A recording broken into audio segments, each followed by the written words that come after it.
Hello प्यारे बच्चों, नमस्कार, राम राम, राधे राधे सभी को, आदाब सभी को। तो उम्मीद है आप सब बढ़िया होंगे बच्चों। आपकी तैयारी बढ़िया चल रही होगी, ठीक ठीक है। और आज हमारे इस क्लास में यानी नाइन्थ मैथ्स की क्लास में चैप्टर नंबर 5 है। एक नया चैप्टर है जिसका नाम है यूक्लिड की ज्यामिति का परिचय। यस बच्चों, यूक्लिड की ज्यामिति का परिचय है और class ninth maths NCERT S. बच्चों, अब तक आपने 4 चैप्टर देख लिए होंगे जहां पर हमने 4 चैप्टर खत्म करे थे, लेकिन ये आज 5वां चैप्टर है, नया चैप्टर है, एक मजेदार चैप्टर है। इसमें थ्योरी ज्यादा है बच्चों, सवाल कम है। मतलब थ्योरिकल है पूरा का पूरा चैप्टर, आप ये समझो, ठीक है। तो बहुत मजेदार है, आपको इसमें बहुत मजा आने वाला है, ठीक है। और इससे पहले आपके बाकी चैप्टर जो है, अगर हम और चैप्टर्स की बात करें तो और चैप्टर्स में थ्योरी कम है, सवाल वहां पर है। लेकिन यहाँ पर बच्चों सवाल तो है कम, एक आध दो, लेकिन थ्योरी ज्यादा है। यानी ये चैप्टर सुनने का है, जितना आप सुनोगे उतना आप अच्छी तरीके से समझोगे, ठीक है। चलिए, तो बिना किसी देरी के क्लास को शुरू करते हैं। और ये चैप्टर 2 पार्ट में आएगा, पार्ट 1 और पार्ट 2, ठीक है। बाकी बंटी सर की क्लास चल रही है फिजिक्स केमिस्ट्री की, गोरांगी मैम भी लेकर आ रही हैं बायोलॉजी की, तो उनकी भी क्लास देखा करो, ठीक है। चलिए जी, तो class ninth maths NCERT SCERT chapter 5 Euclid की ज्यामिति का परिचय, पार्ट नंबर 1। लो जी, सबसे पहले बच्चों हम समझेंगे इसका मतलब, है ना। देखिए, यहां पर जो आप हेडिंग देख पा रहे हैं ना, क्या लिखा हुआ है? ज्यामिति, इंग्लिश में ज्योमेट्री। क्योंकि चैप्टर का मतलब आपको पता होना चाहिए कम से कम, तभी ना आप समझेंगे। तो देखिए बच्चों, यहां पर आप यहां देखेंगे, अगर हम इस शब्द को तोड़ेंगे, शब्द का मतलब समझेंगे तोड़ तोड़ के, तो आप देखोगे ज्यामिति में सर जी जया अलग कर दो, है ना, जया अलग कर दो। और मिति सर जी अलग कर दो, मिति अलग कर दो, ठीक है।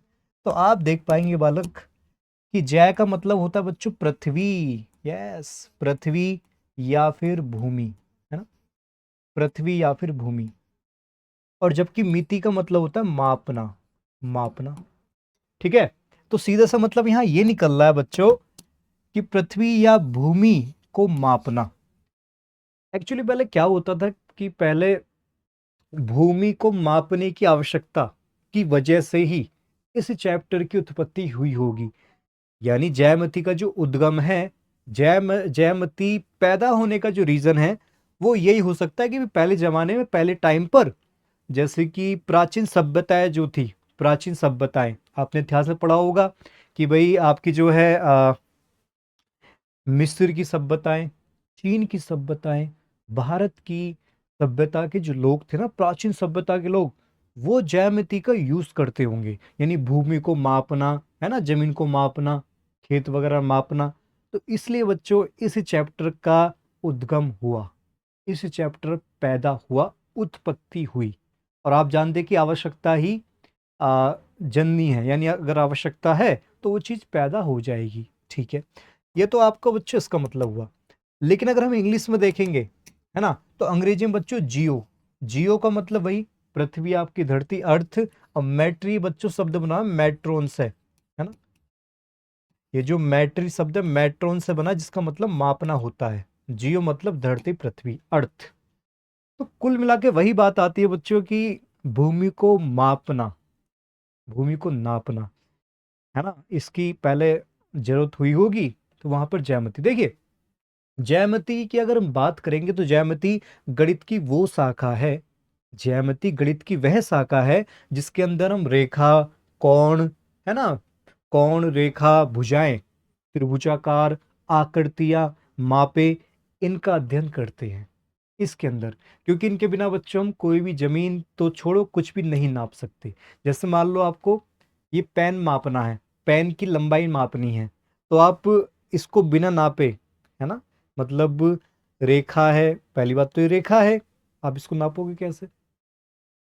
भाई नापने के लिए आपको पैमाना, स्केल की आवश्यकता पड़ेगी, सेंटीमीटर, मीटर, फुट वुट जिसमें नापोगे। तो कहने का मतलब बच्चों कि ज्यामिति के अंदर आकृतियां की माप का अध्ययन भी किया जाता है, ठीक है। रचनाएं होती है इसमें बेसिकली। तो ये तो ज्यामिति होगी। अब हम देखेंगे ज्यामिति का योगदान, ज्यामिति के अंदर किस किस का योगदान था, है ना।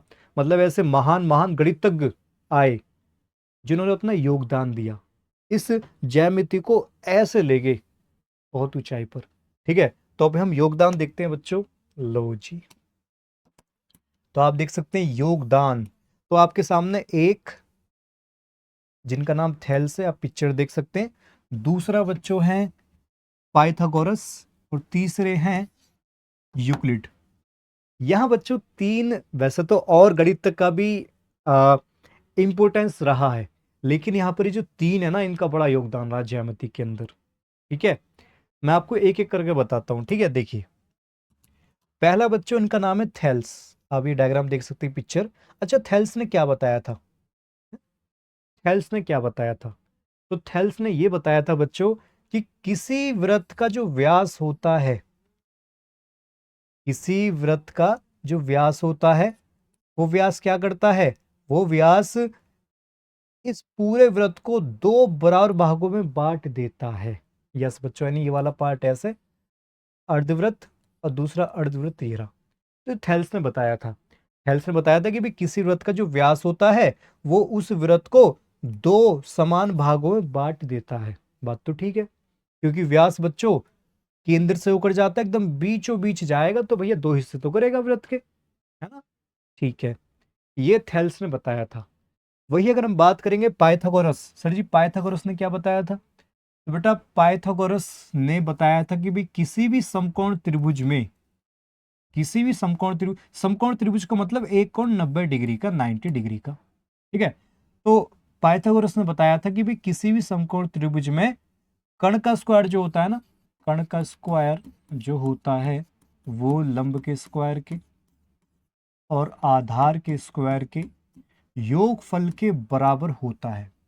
यानी आप ये जानते होंगे बच्चों यहाँ पर कि सर जी 90 डिग्री के सामने वाली भुजा जो होती है इसको बोलते हैं बच्चों कर्ण। क्या बोलते हैं?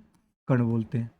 और जबकि जिस जहां 90 डिग्री कोण बनना है ये बच्चों लंब है हमारा, और ये सर जी हमारा आधार, ये हमारा क्या बच्चों? आधार है। ठीक है, तो पाइथागोरस ने किसी भी समकोण त्रिभुज में भुजा निकालने का तरीका या प्रमेय या थ्योरम बताई थी। यस, कि भाई किसी समकोण त्रिभुज में अगर कोई आपको भुजा निकालनी है तो भैया ये वाली प्रमेय लगा दो, थ्योरम लगा दो, निकल जाएगा बड़े आराम से। तो ये बच्चों पाइथागोरस ने बताया था। देखिए पाइथागोरस के अनुयायी भी थे, शिष्य भी थे, है ना। पाइथागोरस के अनुयायी शिष्य भी थे। और हाँ, मैं आपको बता दूं एक और बात कि थेल्स का शिष्य बच्चों पाइथागोरस था।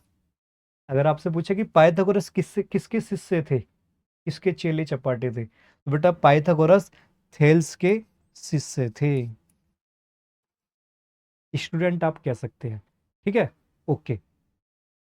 तो पाइथागोरस के जो अनुयायी थे ना, ये अनुयायी शिष्य, आपने देखा होगा वास्तविक संख्या जो पहला चैप्टर है वहां पर अपरिमेय संख्याएं भी हैं।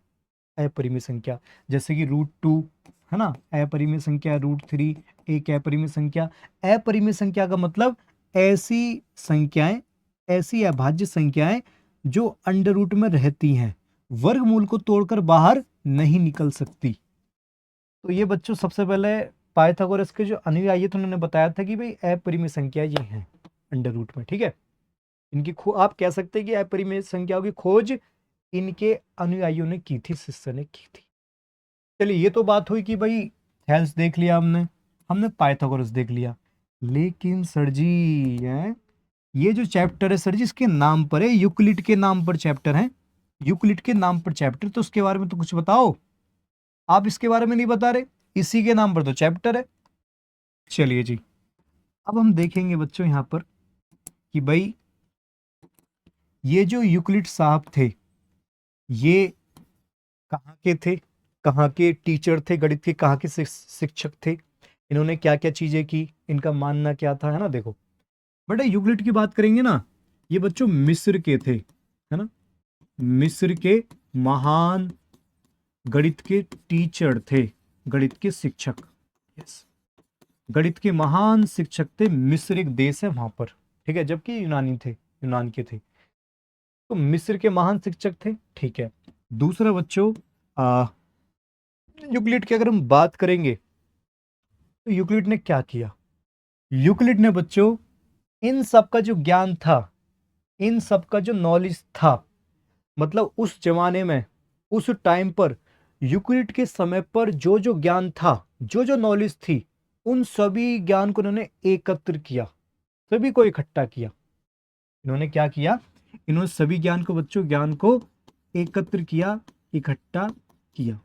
और जैसे ही सारे के सारे ज्ञान को एकत्र किया, इकट्ठा कर लिया, इकट्ठा करने के बाद इन्होंने अपनी पुस्तक बना डाली, अपनी किताब, अपना ग्रंथ लॉन्च कर दिया। उसका नाम था बच्चों एलिमेंट्स। क्या था जी? एलिमेंट्स, ठीक है। इंग्लिश में बोलते हैं ELE। मैं आपको दिख ना रहा होगा यहाँ पर, है ना? रुको, थोड़ा छोटा करके लिखता हूँ तब दिखेगा, है ना? Elements, elements,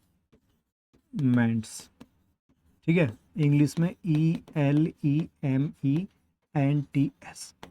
elements. तो बच्चों आप देख सकते हैं कि भाई यूक्लिड ने, है ना, यूक्लिड ने जो ग्रंथ बनाया था एलिमेंट्स नाम का, इस ग्रंथ में बच्चों 13 चैप्टर्स थे, 13 अध्याय थे। यस, कितने अध्याय थे? 13 अध्याय थे, 13 चैप्टर्स थे।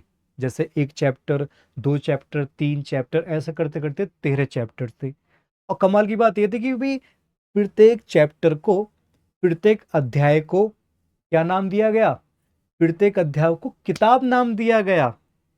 जैसे चैप्टर 1 है तो पुस्तक 1, पुस्तक नंबर 1। चैप्टर दूसरा है तो पुस्तक नंबर 2। चैप्टर तीसरा है तो पुस्तक नंबर 3। चैप्टर चौथा है तो पुस्तक नंबर 4। ऐसे करते करते बच्चों इन 13 अध्यायों को 13 पुस्तक कहा गया, या फिर पुस्तिका कहा गया, या फिर बुक्स कहा गया। पुस्तक, पुस्तिका। तो ये 13 चैप्टर्स अलग अलग 13 किताबें बन गई, 13 पुस्तक बन गई। अब इन किताबों में बच्चों क्या क्या था, मैं आपको पूरा तो नहीं बता सकता, लेकिन मैं आपको थोड़ा बहुत बता सकता हूँ, मोटा मोटा, ठीक है।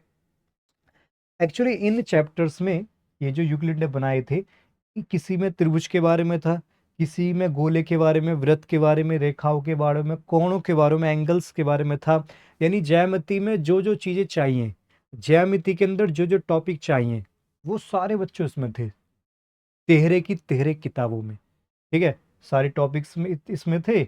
और आकृतियां थी, जो भी शेप बनाते हैं, त्रिभुज बनाते हैं, वृत्त, सब इसमें थी। तो ये बच्चों बड़ा कमाल का काम किया उन्होंने, यूक्लिड ने।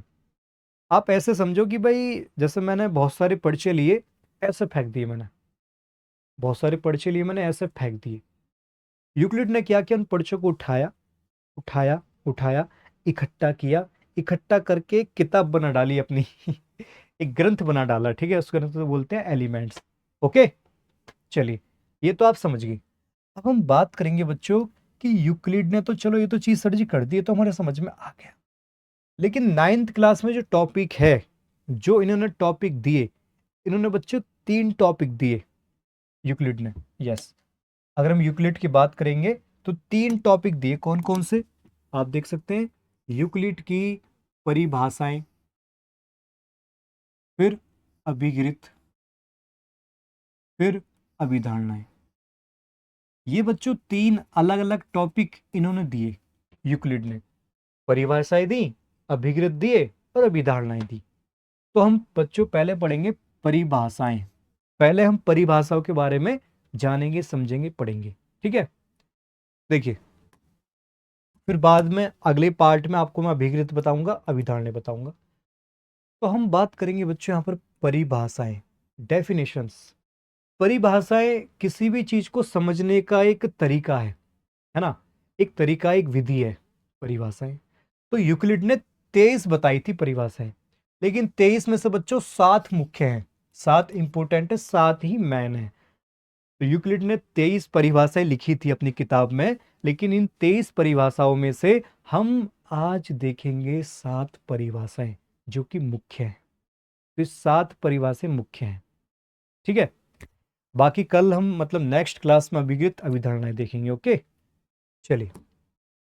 तो हम सातों परिभाषा बच्चों लिख रही है आपके सामने, और पॉइंट बना के, हेडिंग बना के, ऐसे ना कि कुछ समझ में नहीं आएगा, नहीं आएगा। देखो, पहली हेडिंग है बच्चों, पहला पॉइंट है बिंदु यानी पॉइंट। तो यूक्लिड की जो पहली परिभाषा है ना, पहली परिभाषा है बिंदु के बारे में है। यस, बिंदु के बारे में, पॉइंट किसे कहते हैं। तो यूक्लिड बताते हैं, यूक्लिड कहते हैं कि बिंदु वह है जिसका कोई भाग नहीं होता, जिसकी कोई लंबाई चौड़ाई या मोटाई नहीं होती। बात तो ठीक है यार। अगर मैं इसका एग्जांपल दूं तो सर जी, बिंदु क्या बिंदु भाई साहब, ये रहा, ये हमारा बिंदु है। अब इस बिंदु की ना तो लंबाई है, ना चौड़ाई है, ना मोटाई है। देखो जैसे बिंदु है, इसकी भी सर जी ना लंबाई है, ना मोटाई चौड़ाई, कुछ भी ना है। तो ये बच्चों हमारा बिंदु है। ठीक है, तो समझ गए बिंदु किसे कहते हैं, क्या बताया इन्होंने। बिंदु वो चीज है, ना तो उसकी लंबाई चौड़ाई मोटाई कुछ भी ना है, बस बिंदु है तो बिंदु है, इसका कोई पार्ट कोई भाग नहीं होता। पॉइंट है तो पॉइंट है। दूसरा, रेखा, लाइन। यूक्लिड ने दूसरा पॉइंट, दूसरी परिभाषा रेखा के बारे में बताई, रेखा के बारे में बताई। ठीक है, देखो रेखा को कैसे परिभाषित किया यूक्लिड ने अपनी किताब में। यूक्लिड कहते हैं कि रेखा वह है जिसकी लंबाई तो होती है परंतु चौड़ाई नहीं होती। बात तो ठीक है यार। अगर हम एग्जांपल लेते हैं बच्चों, तो सर जी ये हमने खींची बच्चों रेखा, ये हमने सर जी रेखा खींची, या ऐसे खींच दो कोई दिक्कत ना, लो जी रेखा हमने खींच दी। अब इस रेखा की बच्चों केवल लंबाई है, यहां से लेके केवल लंबाई है, आप इसकी चौड़ाई नहीं कह सकते। यूक्लिड मना कर रहे हैं, यूक्लिड कह रहे हैं कि इसकी केवल लंबाई होती, चौड़ाई नहीं हो सकती। बात तो ठीक है यार। चलो तीसरा पॉइंट देखते हैं। तो तीसरा पॉइंट है बच्चों रेखा के सिरे, यानी एंड्स ऑफ ए लाइन, है ना। रेखा के सिरे, एंड्स ऑफ ए लाइन, कहता है कि भाई किसी रेखा के सिरे बिंदु होते हैं। जैसे कोई रेखा हमारे पास, ये मान लो रेखा है, इस रेखा के जो सिरे हैं, जैसे कि ये सिरा ये रहा, दूसरा सिरा ये रहा, तो ये रेखा के जो सिरे हैं बच्चों ये बिंदु होते हैं। जैसे बिंदु ए हो गया, बिंदु बी हो गया, तो ये सिरे को बिंदु बोलते हैं। बात तो ठीक है यार। अगला, चौथा, चौथा बताया बच्चों सरल रेखा यानी स्ट्रेट लाइन के बारे में बताया उन्होंने। सरल रेखा है ना, क्या कहते हैं कि सरल का मतलब सीधी रेखा। सीधी रेखा वह रेखा है जो अपने सभी बिंदु के साथ समान रूप से यानी एक ही दिशा में फैली होती है। बात तो ठीक है यार। जैसे मान लो मैं यहाँ क्या करता हूँ कि बहुत सारे बिंदु हैं, ऐसे लो जी बहुत सारे बिंदु हैं, मैं एक एक रेखा खींच दी बच्चों मैंने इन बिंदु को मिलाती हुए ऐसे।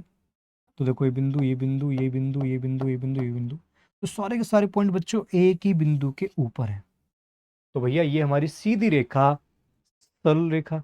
सीधी रेखा का ये मत देखना मतलब कि सर ये तो नीचे जा रही है, सीधी कैसे हो गई। सीधा का मतलब ऐसे भी हो सकता है, सीधा सीधा हमारी ऐसे भी हो सकती है, ये मतलब टेढ़ी है ना।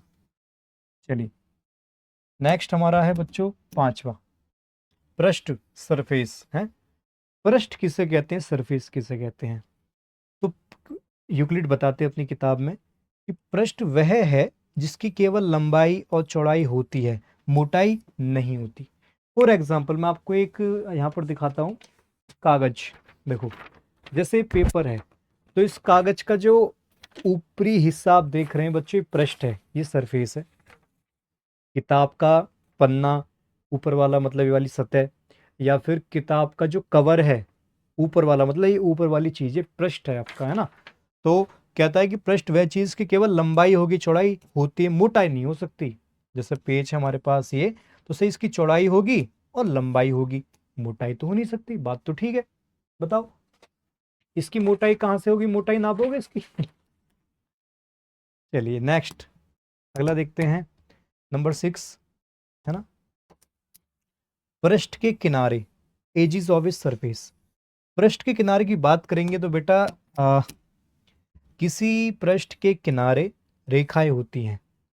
किसी पृष्ठ के किनारे, जैसे मान लो ऊपर वाला पृष्ठ है, तो इस पृष्ठ के जो किनारे हैं, देखो ये किनारा है, ये किनारा है, ये किनारा है, फिर ये किनारा है, ये किनारे क्या होते हैं, ये बच्चों रेखाएं होती हैं। किनारे ये रेखाएं होती है। बात तो ठीक है। देखो ये रेखा है, ये रेखा, रेखा भाई, ये देखो ये रेखा ही तो है वाली, ये रेखा है, ये रेखा है, ये रेखा है, ये रेखा है। जैसे हमारे पास बोर्ड है तो बोर्ड की देखो ये रेखा हो गई, ये रेखा हो गई, तो किसी पृष्ठ के किनारे रेखाएं सही बातें होती है। नेक्स्ट सातवां, सातवां देखेंगे तो कहता है समतल पृष्ठ यानी प्लेन सरफेस। कहता है समतल पृष्ठ वह पृष्ठ है जो अपनी सभी सरल रेखाओं के साथ समान रूप से फैला होता है। वही मैंने अभी आपको बताया एग्जांपल, जैसे फोन का बताता हूँ मैं आपको, मोबाइल का। जैसे मोबाइल है तो मोबाइल का जो ये आप पृष्ठ देख रहे हैं एकदम ये समतल है, मतलब एकदम प्लेन है। देखो समतल एकदम प्लेन है, ठीक है। तो समतल पृष्ठ वह पृष्ठ होता है जो अपनी सभी सरल यानी सीधी रेखाओं को समान रूप से फैला रहता है। अगर मैं यहाँ डायग्राम बनाऊं तो कैसे बनेगा जी? देखो हम देख रहे हैं सातवीं परिभाषा। सातवीं परिभाषा में सर जी हमने एक समतल पृष्ठ ले लिया, लो जी ऐसा, ये प्लेन पृष्ठ है, ठीक है। अब इस समतल पृष्ठ पर सीधी रेखाएं समान रूप से फैली होती हैं, यही परिभाषा कह रही है। तो सर जी ये सरल रेखाएं, सीधी रेखाएं, ऐसे सीधी रेखाएं, देखो ये सीधी रेखाएं, फिर ये सीधी रेखाएं, है ना, ये सीधी रेखाएं होती हैं। तो ये सीधी रेखा समान रूप से फैली रहती हैं, यही हमारा समतल पृष्ठ बन जाता है। देखो ये समतल पृष्ठ है हमारा, ठीक है। चलिए, तो उम्मीद है आपके समझ में आया होगा। ये थी आज की क्लास, छोटी सी क्लास है लेकिन आपको मजा आया होगा। और आज का होमवर्क बच्चों आपको मिलता है, ये रहा, ठीक है। होमवर्क कमेंट करके बताना क्लास कैसी लगी, ये भी बताना। और क्लास अच्छी लगी तो भैया लाइक करो, शेयर करो, सब्सक्राइब करो, कमेंट करके बताना। तो this is Akash Kumar signing off, bye bye, thank you very much.